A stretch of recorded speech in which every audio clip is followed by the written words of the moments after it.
Hi, I'm Max Bergman. And I'm Donatien Rui. And this is The Eurofile, a podcast where we look at Europe through a Washington lens. Welcome to another episode of The Eurofile. First, we will discuss Ursula von der Leyen's proposed College of Commissioners. Then we will turn to a conversation with Simone Tagliapietra, senior fellow at Bruegel, about Europe's climate policy and energy transition. That is a totally fantastic conversation and worth checking out. We hope you enjoy the show. All right, Donatien, last week was a big week in Brussels. It was something that everyone, at least in Brussels, was waiting for, was the unveiling of the quote-unquote College of Commissioners. Now, before our American listeners sort of roll their eyes at what sounds like something very boring, this is the cabinet choices. This is basically what happens during any sort of presidential transition where, you know, if you remember back to 2016 when Donald Trump was having dinner with Mitt Romney and, you know, will Mitt Romney be the Secretary of State? This is that kind of who's going to be in the senior positions throughout the EU and therefore impact policy. So what happened? What's your kind of big takeaway and what did you see happening in Brussels last week? We should also say that this comes on the heels of a delayed announcement. There's been some drama around announcement of some specific commissioners. And for people on the US side who are not super familiar, it's important to remember that each member state gets one commissioner. So there's Ursula von der Leyen and then 26 commissioners in the college. But they get one, but they put forward two names. Correct. She asked everybody, which she did last time, to submit a woman and a man. Not everybody did this, but we got there. We got there anyway. There's not gender parity in the college, but we got there. It's close-ish. But several women got pretty high positions.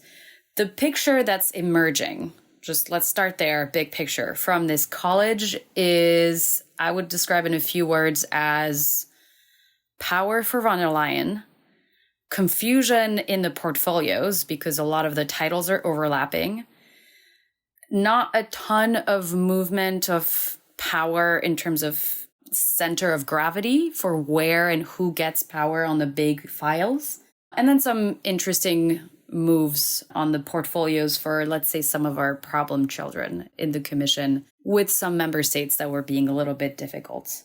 What did you take from it? I very much agree. I think what we saw was von der Leyen really take control of this commission, and the kind of highlight power move of the process, so to speak, was her basically stabbing Thierry Breton like in the throat and taking him down. And I should say Thierry Breton, friend of the CSIS program, he appeared at CSIS. But what's clear is that Thierry Breton had emerged as a real power center within the European Commission, in the past European Commission, getting into big fights with Elon Musk and others. And, you know, von der Leyen didn't get rid of him because he was getting in a fight with Elon Musk, but he was just his own sort of big French power center. And this was, I think, a power play by von der Leyen to assert more control. And what was interesting is what she did. She worked behind the scenes with Macron, who right now is a fairly weakened political figure, and said, give me someone else and I'll give you a bigger portfolio. And so the French foreign minister is now the French representative on the commission. But it doesn't really look like his portfolio is as powerful as what Thierry Breton had last time. In fact, it really looks like it's not.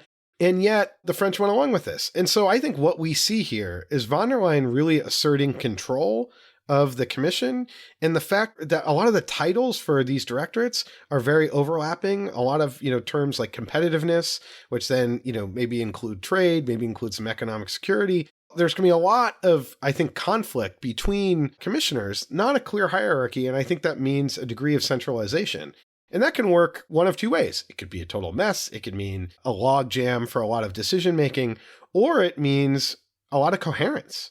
And I would sort of hope, you know, optimism springs eternal as you enter kind of a new regime, that there'll be a strong degree of coherence. And also, I would sort of look back to the Draghi report announcement, where to me, as we talked about last time, that was clearly, I think, a case where von der Leyen's like, this is the agenda, and this is what we want to move forward with. She very much embraced it.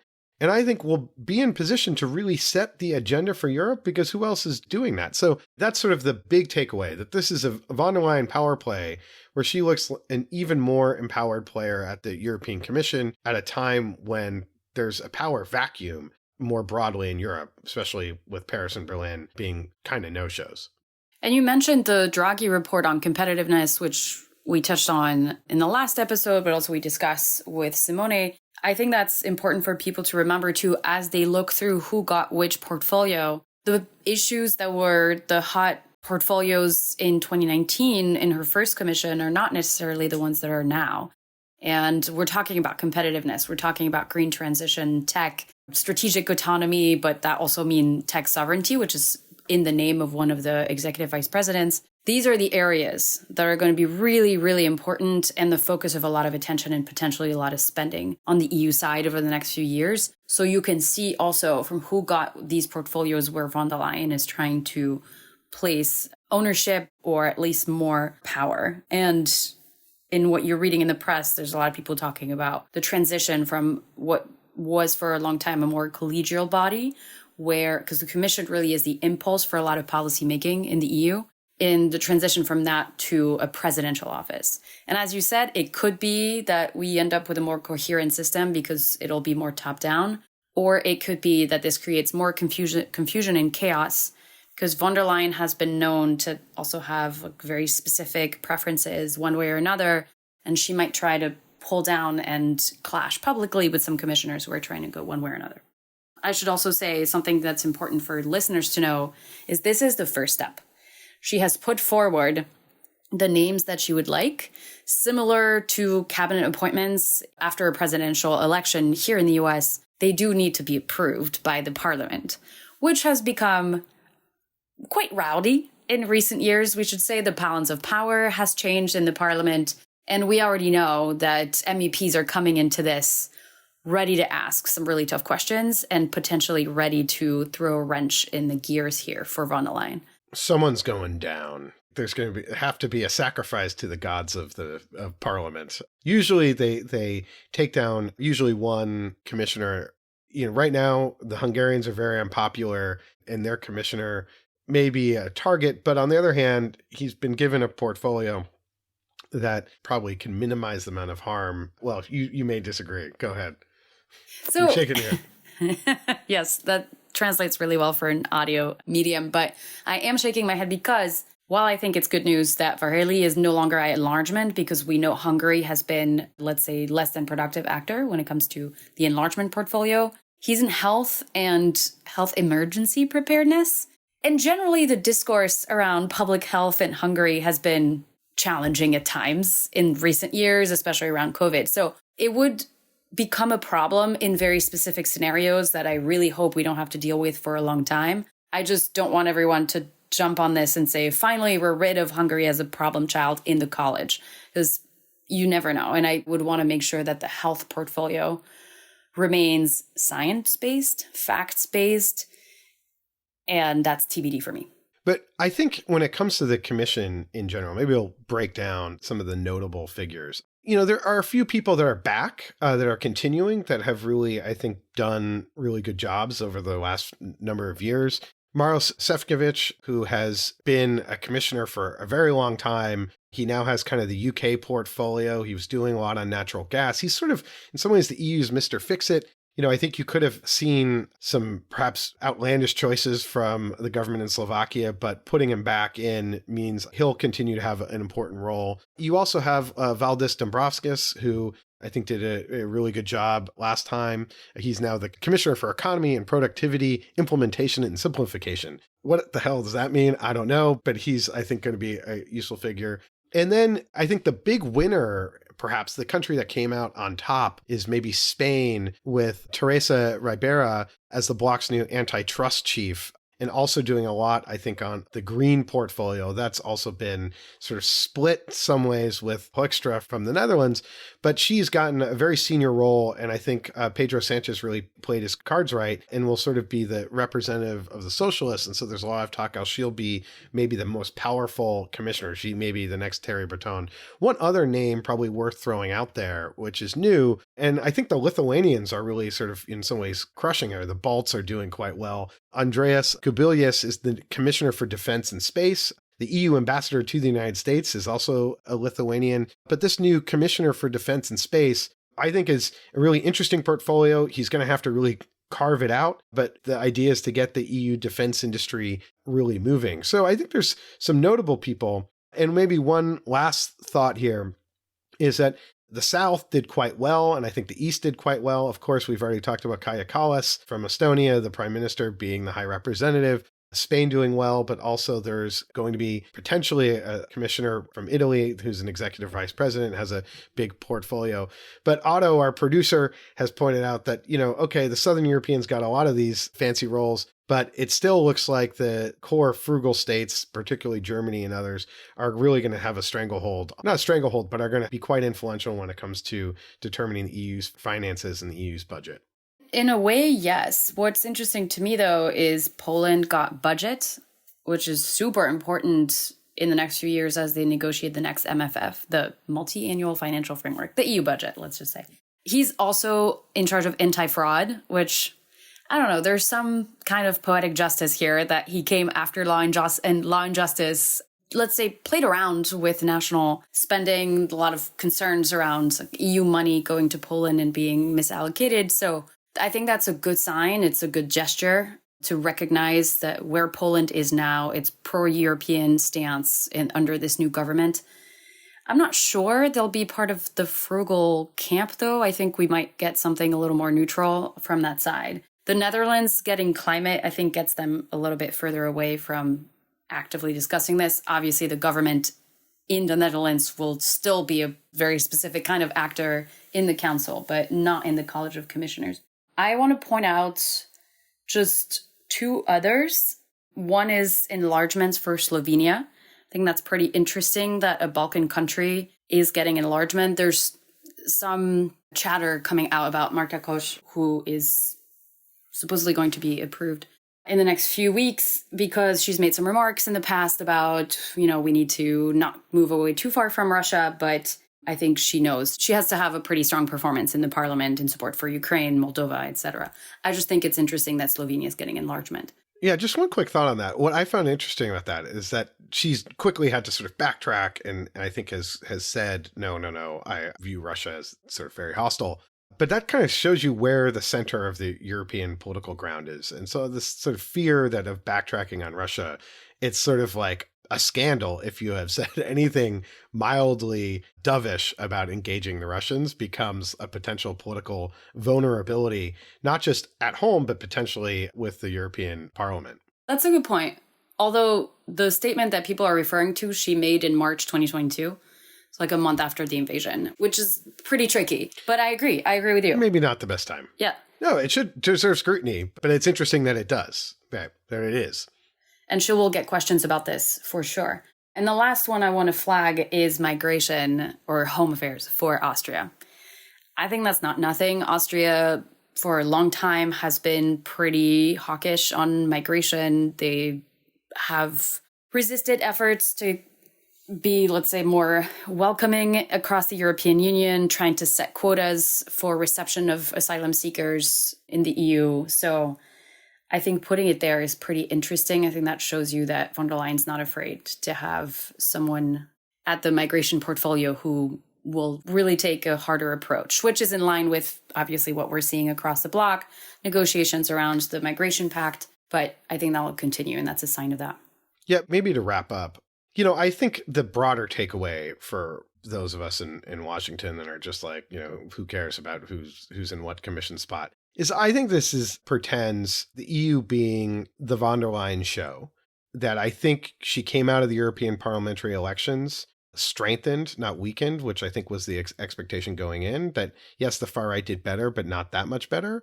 and that the Green Deal, which is perhaps a good segue to our interview with Simone Tagliapietra, is going to stay intact, and that this is sort of now about the EU taking the next steps when it comes to green industrial policy, and then taking a hard look at the Draghi report and figuring out how to implement a lot of that. Now, the big question is, how does the European Council work? Right? The Commission proposes, and then the Council is the big challenge, where you either need a qualitative majority voting, almost a supermajority, or you need unanimity. And with France and Germany being a little bit like political basket cases, it's a little hard to see how you can get a lot done. That said, Germany is going to have elections next year. And I think what it looks like right now is that Macron has often been described as sort of the think tanker in chief, but I think it's the EU is going to be the one throwing out a lot of ideas to try to really revive Europe's economic situation, deal with the China challenge. That's going to come out of Brussels. And I think von der Leyen has positioned herself not to get maybe her whole agenda done, but to really push Europe in certain directions. And, it's up to Europe's states if they're going to say yes or no to that. But I think this is, the EU is going to be quite strong in leaning forward. I think that's right. And to me, that's reminiscent of the Jacques Delors Commission as well, around the creation of the monetary union, et cetera, because the issues that we mentioned before that are going to be the big thing in the next 5 years, they're pretty complex. They require a lot of technical knowledge as well. And that's where the European Council is not necessarily the best place, but the Commission can really bring power to bear on the statistics, on the information, on the regulation, and that might help them really push the policy forward. Yeah, and just one quick thing there, because Dan Kellerman, friend of the podcast and part of our program, made an interesting point that, the Delors was sort of at odds with the Council. And I don't see von der Leyen necessarily being at odds with the Council, but being sort of going to the Council, being a real figure at the Council and trying to push it into moving into certain places, but without maybe a hostile relationship. But I think with that, that's a good segue to our interview with Simone Tagliapietra from Bruegel.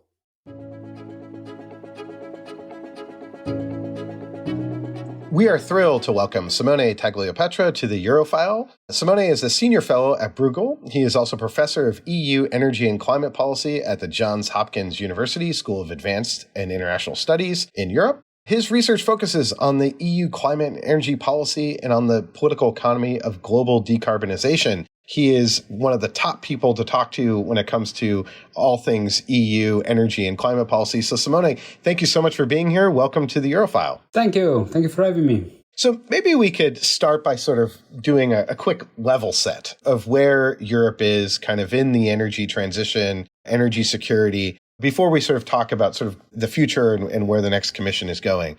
A lot has happened over the last few years. Europe did the Green Deal. There's an energy crisis in Europe. Where is Europe today, right now, when it comes to the energy transition, and where is it finding itself? Well, to make a long story short, I would say that Europe is safer and greener than it used to be 5 years ago. And this is quite an achievement in comparison to what could have happened should the response to the energy crisis have been different. I think 5 years ago, we all had a very different view on the energy architecture of Europe. I think there was a mainstream perspective on Europe being linked to Russia in a way that couldn't be decoupled, that was seen as a fundamental pillar of the European energy architecture. Nobody, I would say, really could imagine such a quick decoupling of Europe from Russian energy. And when I say decoupling, I say this by recognizing that Europe still imports certain amounts of Russian energy, being small amounts of oil, significant amounts of LNG, and certain amounts of nuclear fuel. But this is really the remaining of what used to be a way broader and stronger energy partnership. And in my view, give it a couple of years and Europe will completely get rid of these imports altogether. We will discuss later on, but I found reassuring that one of the tasks that the Commission President von der Leyen gave to the new commissioner is indeed to prepare a plan for the full termination of all imports of Russian energy. So basically, Europe managed to go through the energy crisis by acting together. The level of cooperation that happened at the European level between the different member states was, I think, unprecedented. There was a common decision to lower gas demand. There was a common decision to work on the storages sites. There was a joint decision to push strongly diversification strategy, namely in view of getting additional LNG quickly and predominantly from the United States. And I think this worked out. Of course, it avoided the potential very strong repercussions such as blackouts and really scarcity of the commodities that never happened, not even for 1 hour. Of course, that came at a very high economic cost. This is something we cannot shy away from. The energy crisis has been extremely costly for the European economy, and that was the cost of lack of diversification of options, predominantly in Germany. And this repercussion of the energy crisis remain with us when it comes to still higher than before energy prices, namely vis-a-vis the United States and China. And that's now the key problem that Europe is facing in terms of economic competitiveness. This is now the key issue for Europe, and the green transition, the energy policy now on will, I think, all be really framed under this competitiveness perspective. This is now the big game in town here in Brussels and will remain so for the next 5 years. Simone, thanks for that. I want to make a quick plug for a report that just came out here at CSIS called Power Plays, Europe's Response to the Energy Crisis, which really highlights many of the things that you said. It's sort of a survey of how Europe responded. And I think Europeans at the beginning of the crisis really doubted their ability to decouple from Russia. Germany in particular, you had German CEOs sort of saying that the sky would fall, it'd be economic catastrophe should they lose access to Russian gas. And the end result is that Europe has sort of gotten through this, but your point that now that Europe is paying higher energy prices, and so they have a longer-term competitiveness problem. I want to turn to that in a second, but maybe ask you a little bit more about the Green Deal. I was in Brussels, and I sort of flippantly said to a Green member of the European Parliament, said, well, you got your agenda implemented. And of course, there's some blowback with farmers' protests and things like that because you won, right? You did it. And he looked at me and he said, what are you talking about? There's all these things that we didn't get done that need to happen. And I guess from an American perspective, I think about what became the IRA. That wasn't the original design, but the Biden administration sort of takes the win that they got their kind of climate agenda passed. And I'm curious, is there a lot more that when it comes to the Green Deal, the green agenda that is there to be implemented? Or how do you sort of see, when you reflect back on the past commission, how would you assess it and when it comes to the climate space? Well, my assessment is the following, that the last commission has been able to engineer with the European Green Deal what has been probably the most comprehensive climate package ever approved in a large economy in history. I think the European Green Deal has no equals around the world in terms of amount of legislation and regulation that has been carried out. I think the legal framework that Europe currently has on climate is extremely comprehensive and is really based on a mix of instruments spanning from carbon pricing to environmental regulations to incentives, subsidies, that makes climate policy in Europe extremely credible. The thing is then, now we need to implement this stuff. We regulated a lot. We now have everything in place in terms of legal framework, but we need to implement at the national level. We need to get things done. This is not going to be a walk in the park. This is going to be an uphill battle because national implementation of what has been agreed might be more complex than we have previously foreseen, because there will be industrial repercussions, social repercussions from this climate policy we approved in this new framework. And if Europe is not able to get these industrial and social dimensions right, there might be political backlash. So now the challenge is implementation. We need to be always mindful of the fact that Brussels has limited powers to steer action at the national level. Energy, for example, is a shared competence between the European states and the European Union, the Parliament, the Commission. And therefore, there are a lot of stick and carrots that are out there for Brussels to guide the process, but ultimately, the ones deciding what to do or not to do are the national governments themselves. And the governance of the European Green Deal, if you want, certainly remains weak with this regard. If a country doesn't meet the targets we have for renewable energy, it's very difficult for the Commission to bring this country, let's say, to court, because politically it becomes extremely complicated, particularly if the country is a big country. We have this example from France, only country in Europe that didn't meet the 2020 renewable energy target. Well, that ended up in a sort of reconciliation process between France and the Commission without any infringement procedure, as we call it, being opened for that. So I think you're completely right. Implementation is the challenge. Max, you mentioned the IRA. I think it's the same thing here, is how is this monster law going to be put on the books with regulations and in practice, what is being asked of businesses, states, etc. And we've seen with the Green Deal current targets on climate, they're not guaranteed by any means. And we're already talking about the next commission and what do we need to do next. So I want to shift us towards the future a little bit, because you also talked, Simone, about political pushback on this.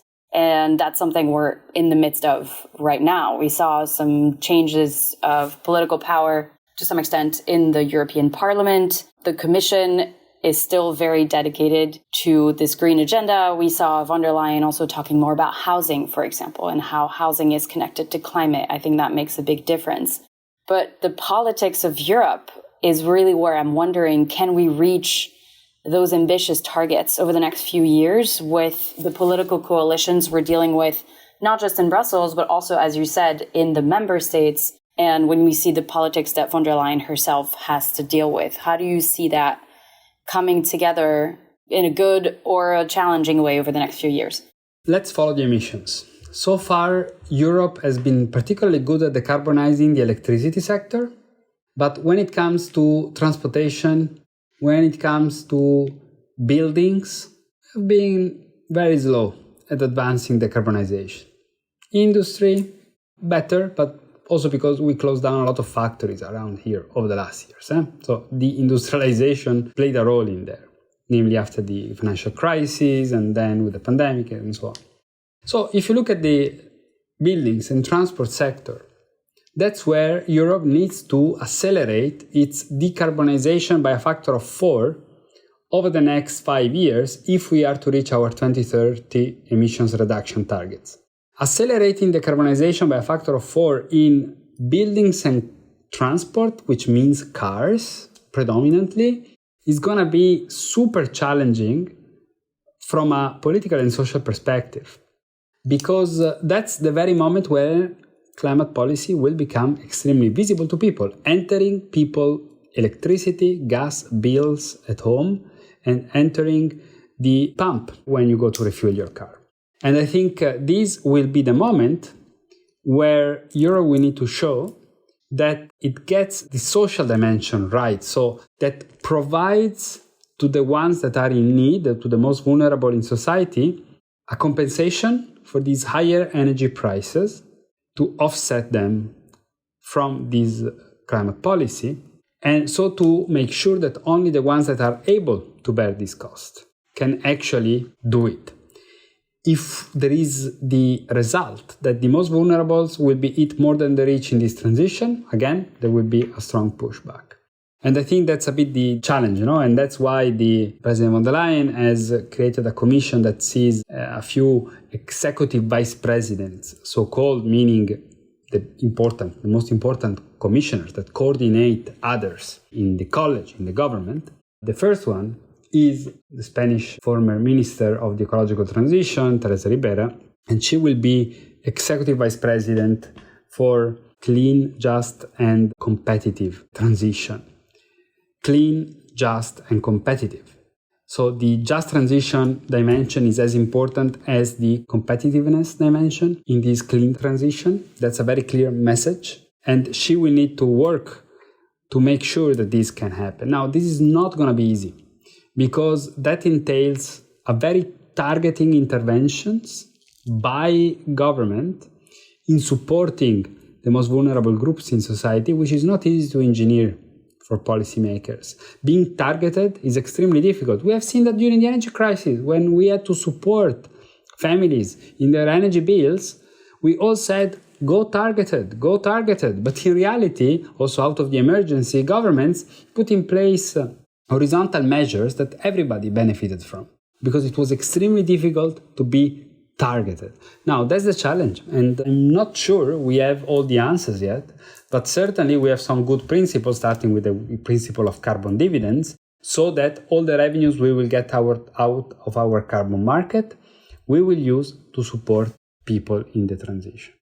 Well, you talked about competitiveness, this executive vice president in particular, and you just mentioned the carbon dividends. The core challenge to me is at a time when, and you said also accelerating by 4, how much we decarbonize some of these sectors, exactly at the time when we need to take really ambitious moves on the implementation to reach those targets, there's very little political capital for big moves like this. And that comes on top of this big competitiveness report that Mario Draghi just published, then that is linked to this as well. And that will have significant costs, but also potentially a lot of benefits, except in the short term, obviously a lot of people see the costs. How do you see that competitiveness piece fitting with decarbonization efforts? Yeah, the key policy question at the moment in Brussels is how to marry decarbonization and industrial competitiveness. The reason of this is very simple, that the European Green Deal was pitched as a green growth project. We would decarbonize and at the same time create economic growth, green jobs. In a way, it has been a project, I would say, to prevent the idea of Europe decarbonizing while becoming, as I think Trump once said to the proponents of the Green Deal in the US, an hermit nation. The idea is we should not let Europe deindustrialize because others out there are not decarbonizing at our speed, so they will get the industrial benefits of the factories being closed down in Europe, productions moving outside because of climate policy, and then Europe only relies on basically services. That's not going to work because we do need manufacturing jobs. The question here is to get granular. It's extremely complicated, and that's also the key message of Mario Draghi. There are no black and white solutions here. One needs to understand each industrial sector, what are the challenges ahead, what are the potential solutions. We have a problem with energy-intensive industries, for example, because the energy prices are very high in Europe. But the question is, what should we do? Should we subsidize the energy prices in these industries forever? Or should we facilitate a relocation of some of these industries to those regions in Europe or outside of Europe where it makes more sense economically to have them in the future because of the renewable energy endowment of these regions? You know, the industrial map always follows a bit the energy map, right? We have seen that in the past, and that will be also the case in the future. So Europe is thinking about, for example, regional industrial clusters. We might need to create regional industrial clusters along the coast where you get offshore wind, the possibility to generate clean hydrogen at scale. And, this is something that, namely for industries like steel, cement, the chemical sector, is going on, this kind of profound reflection. Of course, there will be winners and losers. If you look at Europe, in Spain, it makes a lot of sense to build factories these days. And that's why Spain is attracting a lot of investments in batteries, manufacturing, etc., because of the renewable energy endowment of the country. In Germany, that's the opposite. But of course, the German government will fight until the very end to retain industries in Germany instead of seeing them go to Spain. And this is also, let's say, international, because companies might decide to build new factories in neighboring countries, for example, in Africa, Morocco, elsewhere, and then export products from there to Europe. And instead of building the new factories in Europe where there are high labor costs, high energy costs, and so on and so forth. So this is the fundamental challenge that Europe has to face. And the challenge for Europe is double because these decisions are taken predominantly at the national level. Industrial policy is predominantly national in Europe. The public incentives are predominantly national. And the issue, as always in Europe, is that there are countries that have deep pockets, like Germany, France, countries that do not have deep pockets, like Italy, for example.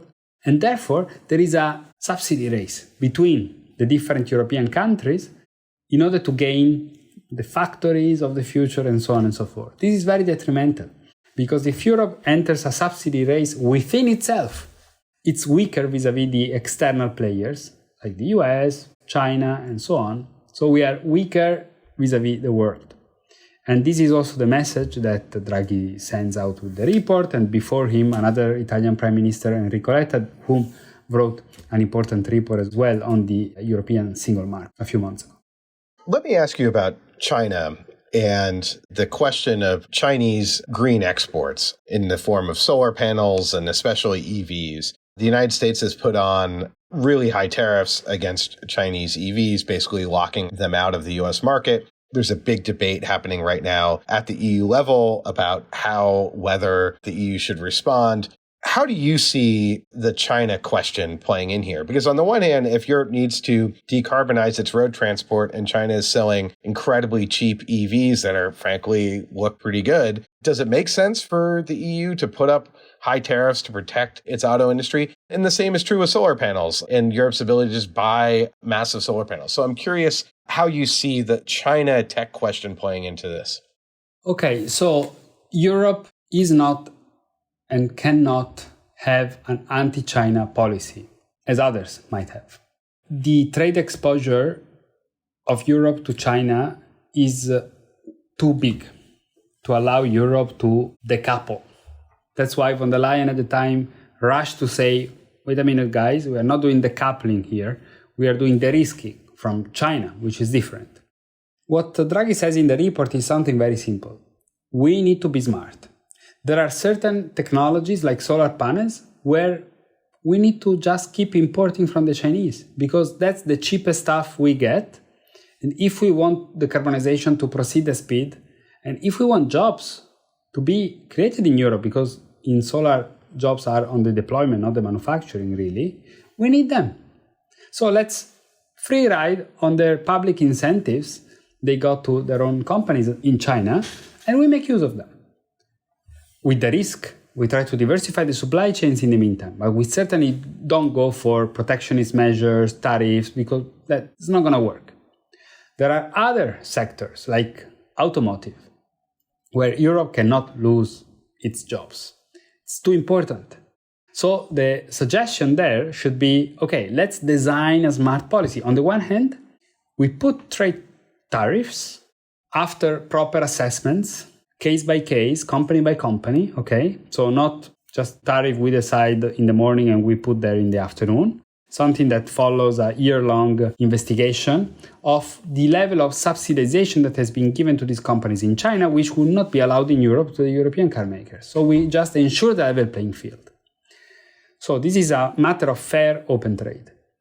On top of this, we need to boost the European car makers. We need to use our public procurement rules in a smarter manner, trying to have some, let's say, soft buy European standards in there, possibly.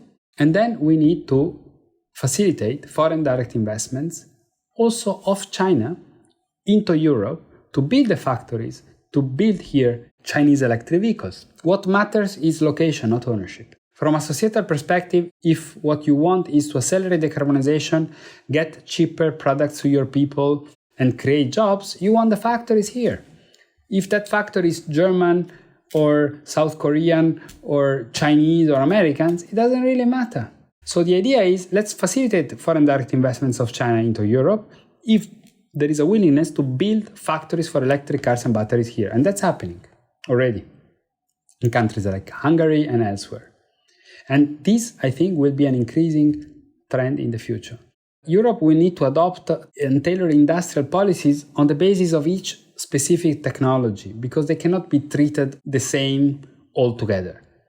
We need to understand where Europe has comparative advantages we can build on, and then put in place a smart, innovation-driven industrial policy to try to foster also the new generation of these technologies and trying to be the leader in the new generation of these technologies rather than just trying to catch up with the Chinese on the current generation. But the car industry is going to be the big thing. because the car industry is too important. I mean, solar, wind, all important, but honestly, in comparison, peanuts. What really matters in Europe is the car industry. That's where you get the jobs, intra-European, well-integrated supply chains. And that's going to be the big problem, because if these factories start to close down, and for the first time in basically history, Volkswagen is considering to shut down factories in Germany, some factories in Germany, because they are basically operating in red, that's going to be a major issue.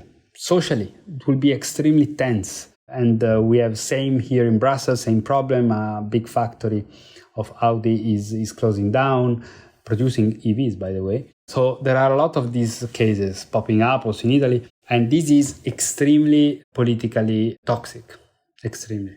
When the US passed the Inflation Reduction Act, the reaction from Europe, especially that fall of 2022, was just, huge audible cries of horror from many in Europe that the US would sort of use its immense fiscal capacities to privilege American producers and seemingly lock out European producers. And there was a lot of concern of that this would create this sort of giant sucking sound of the US sort of pulling European companies over to the US.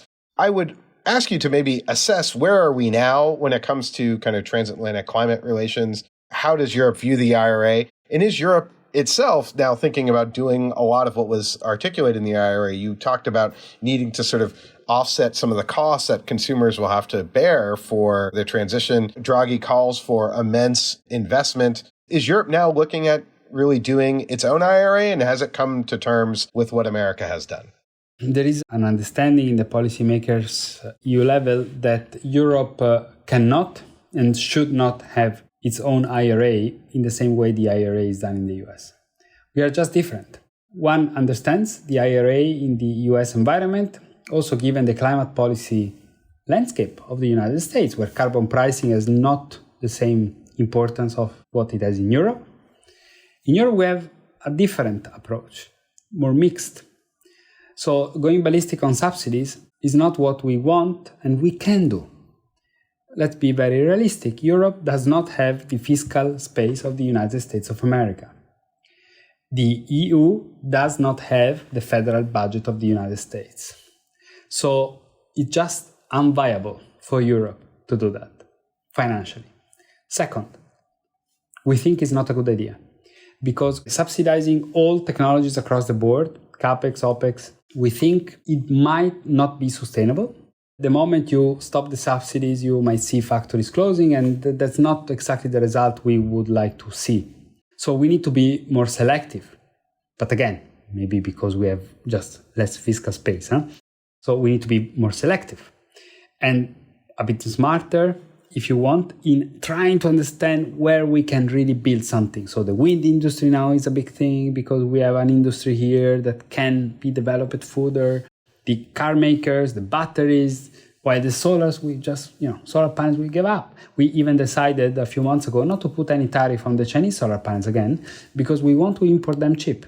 So I think Europe is in a different situation than the United States, given by its trade position, fiscal position, and also technological position. And I think what we envy from you really is the framework conditions. I mean, we look at the United States from Brussels as a reference point when it comes to the framework conditions for investments to happen. You have a working capital market. We don't have. We don't have a capital markets union. We don't have venture funding, etc. It's extremely limited in Europe. Companies do not get access to capital the same way they do in the United States. Europe is an old bank-reliant system where capital markets have not been properly developed. We have a lot of fragmentation in our internal market. Our energy costs are too high, so our key focus will be on setting the framework conditions right. These horizontal conditions. Access to capital, access to energy, access to. And then going vertical when needed, in order to tailor dedicated support to those industries we think can still play a role in the future. To close this up, we usually try to go broad for the last question, but I have a niche question, actually more focused on CBAM. There's a lot of talk about and for our listeners who I know are a bunch of nerds who know this, but carbon border adjustment mechanism, which was a big move in Europe. There's a lot of debates in the US, not around let's do one, but how can we account basically for the externalities around climate in the cost of things. How do you see that implementation rolling out in the EU? And what kind of conversations do you see happening transatlantically around the mechanism? Well, CBAM is now in the pilot phase, which means that the Commission is working with trade partners to set the system up bureaucratically, not having to pay anything at the moment. But the idea is to use the pilot phase to set up the administrative machine. And what I understand from the Commission is that the response so far has been even more positive than previously expected. It seems like governments were more afraid of the system than companies are. Companies can report their embedded emissions either following a European methodology or default values. And the share of companies reporting with the EU methodology is actually way higher than expected. We expected default values to be used more, but in reality it's happening. Now, we still have time before CBAM goes really into full force. And the next couple of years will be used to fine-tune this system. And I think one possibility would be to make it even more simply, to simplify it again, by, for example, allowing the reporting obligations to be based on internationally established standards like ISO standards rather than following the European methodology. So there might be steps that could be taken in the future, in the coming few years, to further simplify the system. But the system will remain and will absolutely be implemented because let's remember that the system will be carried out in tandem with the phase out of the free allowances under the emission trading system. What does that mean? That today we have a very strong carbon market in Europe delivering a 80 euro per ton of CO2 carbon price in the industry, for example, in the electricity generation sector. To help a bit these industries that have to pay this price, today they get some free permits. And these free permits will be declining very steeply over the next years. So industries in Europe will have to fully pay the carbon price as we move forward. That's when CBAM will be introduced to ensure the level playing field. What you pay in Europe, you pay if you import into Europe from outside. Otherwise, the production will just move outside. So this is a system, a mirror at the border to basically deal with the fact that different countries are moving at different speeds in decarbonization. And the ones that are more at the forefront cannot be deindustrializing because others are free riding. Simone, thank you so much for joining us. This was a tour de force on the Europe energy and climate landscape. Thank you for joining us and hope to have you back on again on the Eurofowl. Thank you. That's it for today's episode. As always, if you enjoyed the show, please subscribe and leave us a review wherever you get your podcasts. You may also be interested in our sister podcast, Russian Roulette, which covers the latest on Vladimir Putin's Russia and the ongoing war in Ukraine. Please also check out a new report from our program titled Power Plays, Europe's Response to the Energy Crisis, which Max mentioned in the interview, examining the energy shock caused by Russia's invasion of Ukraine. You can find a link to the report in the episode description. Our thanks to our producer, Sean Falk, and to Otto Svensson for coordinating and researching this episode. We'll be back soon with another assessment of Europe through a Washington lens. Until next time.